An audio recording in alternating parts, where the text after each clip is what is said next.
बिस्मिल्लाहिर्रहमानिर्रहीम। Dear student, अस्सलाम वालेकुम। Economics first year Icom class, chapter number 3, lecture number 20। Last lecture में हमने डिमांड वाला चैप्टर स्टार्ट किया था। उसमें हमने इंट्रोडक्शन दिया डिमांड का, डिमांड के मीनिंग, डिमांड की काइंड्स और डिमांड की डेफिनेशन को डिस्कस किया था। आज हमारा टॉपिक है लॉ ऑफ डिमांड, कानून तलब।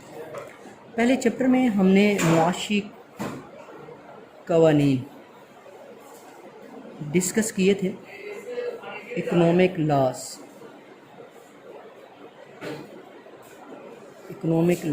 हमने डिस्कस किए थे। इकोनॉमिक लॉस लोगों का यकसा बिहेवियर, यकसा तर्ज अमल को ज़ाहिर करता है। Same behaviour of people. बाज़ औक़ात लोगों का रवैया ना एक जैसा हो जाता है। वो क्यों होता है? वो इसलिए होता है कि लोगों की ख्वाहिशात जो होती हैं वो बहुत ज़्यादा होती हैं और इनको पूरा करने के लिए लोगों के पास वसाइल जो होते हैं वो कम होते हैं। तो इसलिए लोगों का आम तौर पर तर्ज अमल एक जैसा हो जाता है। इस एक जैसे तर्ज अमल को मुआशी कानून कहते हैं, मुआशी कवानीन कहते हैं। तो यहाँ भी हम एक मुआशी कानून को डिस्कस कर रहे हैं, वो है कानून तलब। हम अपनी रोज़मर्रा ज़िंदगी में देखते हैं, हमने मुशाहिदा किया है कि लोगों का ऐसा तर्ज अमल होता है कि जब किसी शय की कीमत में इजाफ़ा हो रहा होता है तो लोग उस शय की तलब में कमी कर देते हैं, लोग उस शय को कम ख़रीदते हैं। और जब किसी शय की कीमत में कमी हो रही होती है लोग उस शय को ज़्यादा ख़रीदते हैं। ये लोगों का ऐसा यकसा तर्ज अमल मुआशी कानून कहलाता है। लोगों का ऐसा यकसा तर्ज अमल मुआशी कानून कहलाता है। तो लोगों का ऐसा यकसा तर्ज अमल कि जब अशिया की कीमतें ज़्यादा हो रही होती हैं लोग अशिया को कम ख़रीद रहे होते हैं, और जब अशिया की कीमतें कम हो रही होती हैं लोग अशिया को ज़्यादा ख़रीद रहे होते हैं। लोगों का यही यकसा तर्ज अमल मुआशी कानून कहलाता है। ये इसका इंट्रोडक्शन दिया। तारीफ़ लिखेंगे। अगर दीगर हालात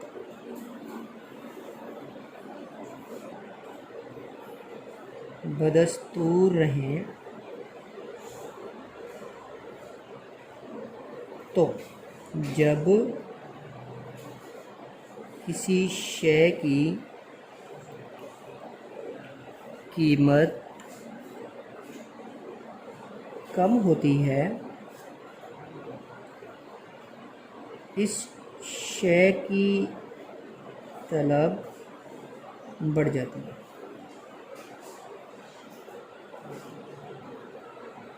और जब किसी शय की कीमत ज़्यादा होती है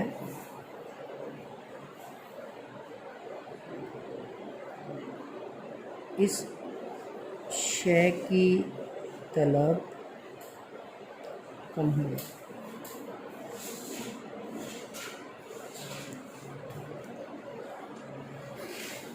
Other thing remaining constant,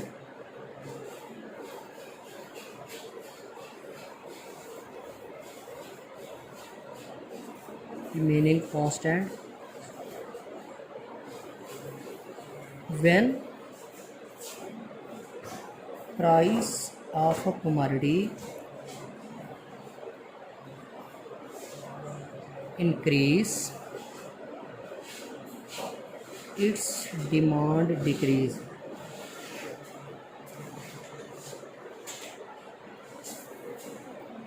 and when price of a commodity decrease its demand increase।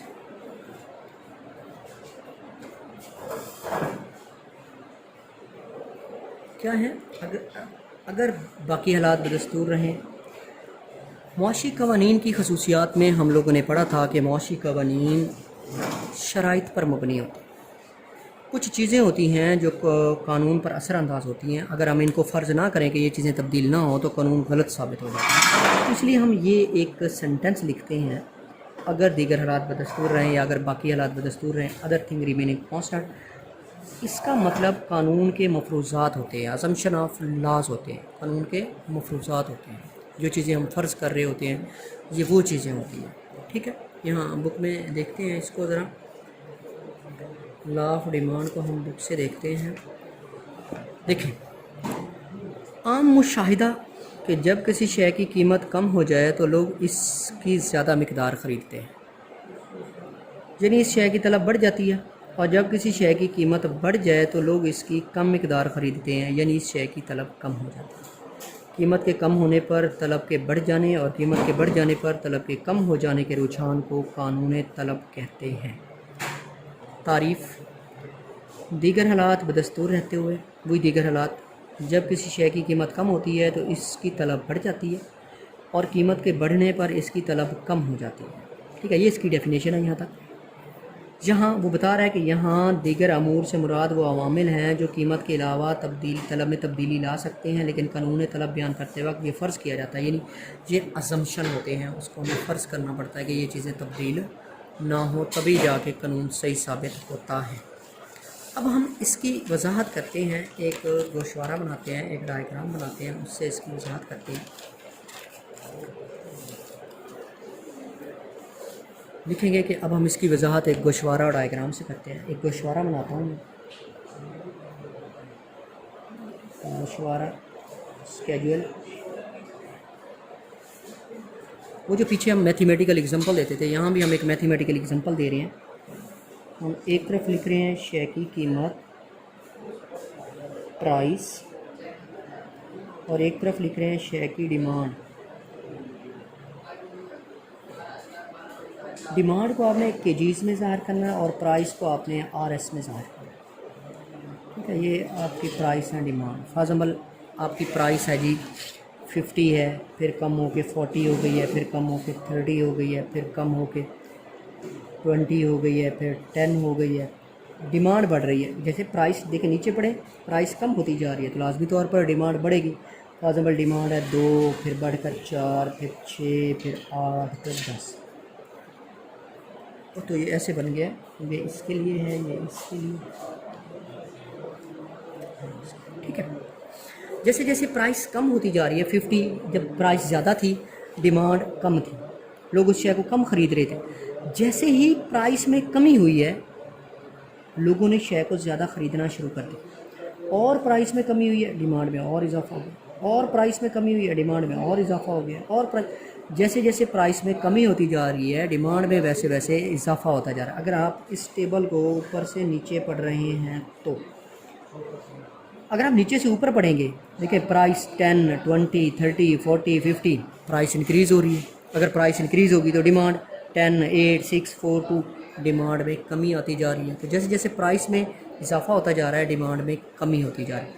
इस तरह की आप कोई भी एग्जांपल दे सकते हैं अपनी तरफ से, जो भी आप लेना चाहें। डिफरेंस एक जैसा होना चाहिए, बाकी आप उसमें कुछ भी ले सकते हैं।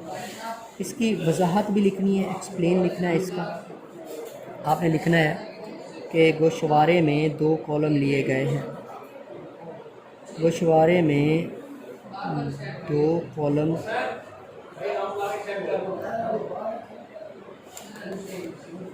लिए गए हैं। पहले कॉलम में शय की कीमत, जबकि दूसरे कॉलम में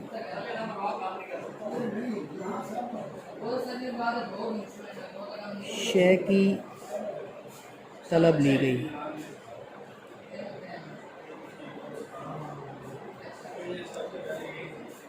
जब शय की कीमत 50 रुपये है तो उस शय की तलब 2 किलोग्राम है। जैसे ही कीमत कम होकर 40 रुपये हुई है,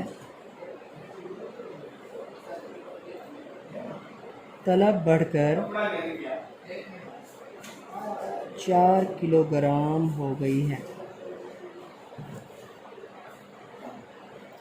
इसी तरह जैसे जैसे कीमत कम होती चली जा रही है,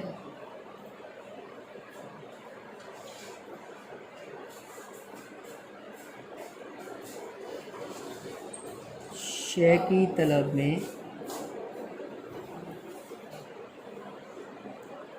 इजाफा होता चला जा रहा है।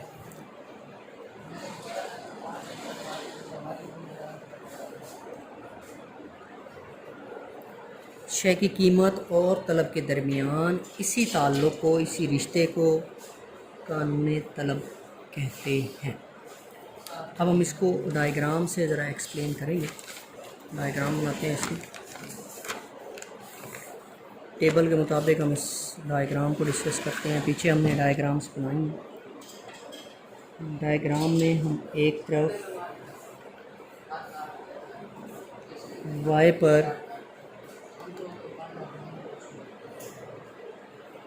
कीमत, प्राइस, और इधर हम शय की डिमांड ज़ाहिर कर रहे हैं। प्राइस जो हमने टेबल में बनाई थी 50, 40, 30, 20, तो यहाँ हम प्राइस ले रहे हैं 10, 20, 30, 40, 50। डिमांड हमारे पास 2, 4, 6, 8, 10। ठीक है, ये हमारे पास डिमांड है। टेबल के मुताबिक जब प्राइस देखें, जब प्राइस हमारे पास थी 50, डिमांड थी 2, तो यहाँ आप लेंगे यहाँ से 50, यहाँ से 2, फिर 40, 4, फिर 30, स्केल से बनाएंगे, बिल्कुल सीधी लाइनें लगानी। 20 पर 8, 10 पर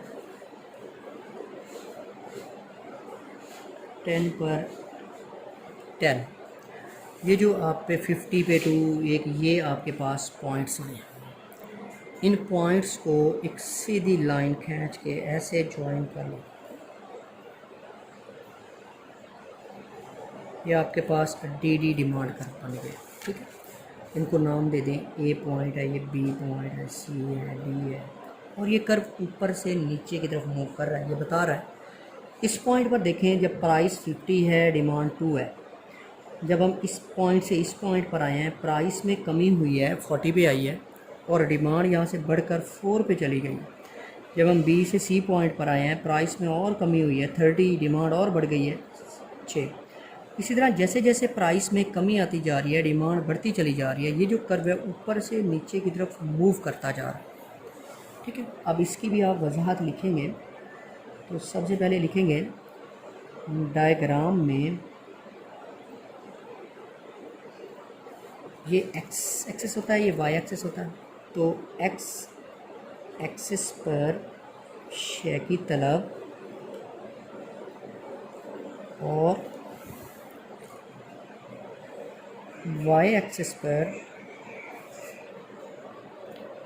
शय की कीमत ली गई।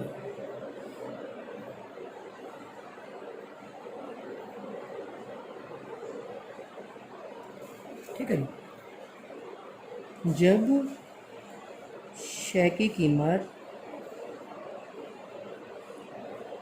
50 रुपये और तलब 2 किलोग्राम थी, इसे डायग्राम में नुक्ता ए से ज़ाहिर किया गया है। नुक्ता ए से हमने ज़ाहिर किया, से ज़ाहिर किया गया है। जब कीमत कम होकर 40 और तलब बढ़कर 4 किलोग्राम हुई है,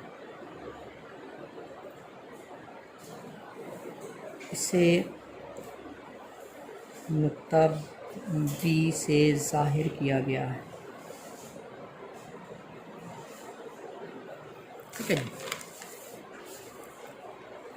जैसे जैसे इसी तरह ऐसे लिखें, इसी तरह नुकात सी, डी और ई हासिल हुए।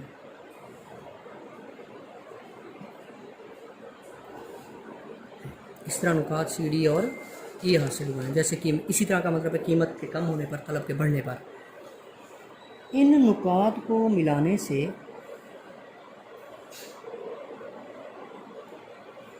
डी डी ख़त तलब हासिल हुआ है, जो ऊपर से नीचे, बाएं से दाएं जानिब हरकत करता है।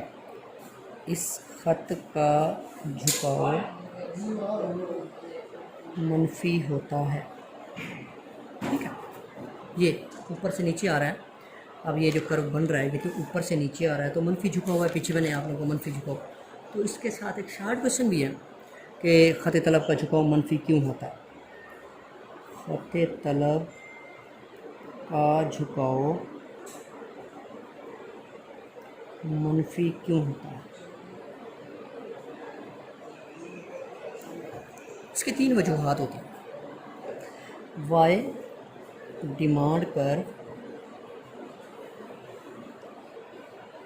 इस नेगेटिव स्लोप,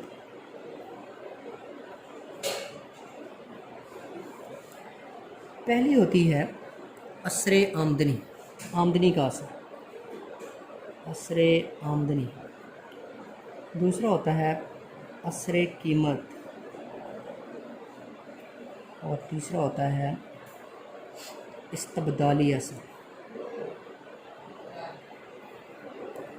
प्राइस इफेक्ट, और ये इनकम इफेक्ट था, ये price effect, price effect, income effect और सब्स्टिट्यूशन इफेक्ट।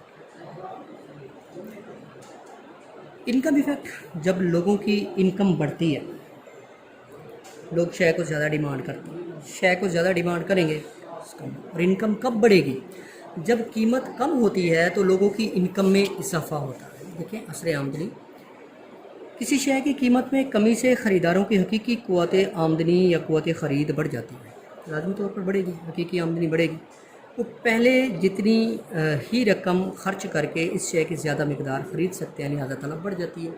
अफाजम्बल उन्हें पहले एक चीज़ मिलती थी 50 रुपये किलो, अब वो चीज़ मिलती है 25 रुपये किलो। पहले 50 रुपये में 1 किलो ख़रीदते थे, अब 50 रुपये में 2 किलो ख़रीद लेंगे, तो उनकी क़ुव्वत ख़रीद क्या हो जाएगी? बढ़ जाएगी, तलब बढ़ेगी, ख़त ऊपर से नीचे की तरफ आएगा, मनफी झुकाव रखेगा। ठीक है,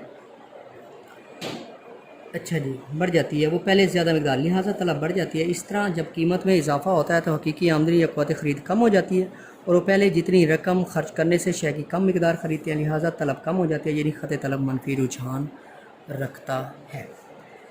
इस्तबदाली असर देखें, मुतबादिल अशिया, जब किसी शय की कीमत गिरती है तो ये शय अपनी नेमुल बदल के मुकाबले में सस्ती हो जाती है। यानी फॉर एग्ज़ाम्पल ये पेप्सी और कोक है, ये भी 25 रुपये की है, ये भी 25 रुपये की है, और इसकी पेप्सी की कीमत कम हो जाती है, 20 रुपये हो जाती है।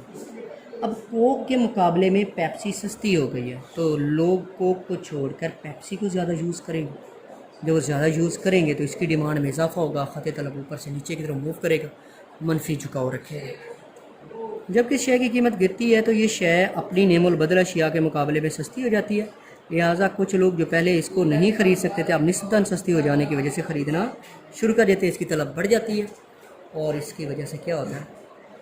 तलब में इजाफा हो जाता है, ख़रीद तलब मनफी। नए ख़रीदारों की वजह से या असरे कीमत, कुछ लोग शय को ख़रीदना चाहते हैं लेकिन कीमत ज़्यादा होने के बायस वो शय को ख़रीदने के काबिल नहीं होते, लिहाजा जब कीमत शय की कीमत कम होती है तो वो शय को ख़रीदना शुरू कर देते हैं, यानी असरे कीमत है। कीमत की वजह से कीमत कम होगी, वो कुछ लोग होते हैं गरीब होते हैं, वो पहले उस शय को नहीं ख़रीद सकते। सस्ती होने की वजह से अब उनकी क़ुव्वत ख़रीद बढ़ती है, वो उसको ख़रीदना शुरू कर देते हैं, तलब बढ़ जाती है, तो ख़द तलब का झुकाव मनफी हो जाता है। आज हमने कानून तलब को डिस्कस किया। इसके हम नेक्स्ट लेक्चर में हम इसके डिस्कस करेंगे, मफरूज़ात और हदूद वगैरह भी डिस्कस करेंगे।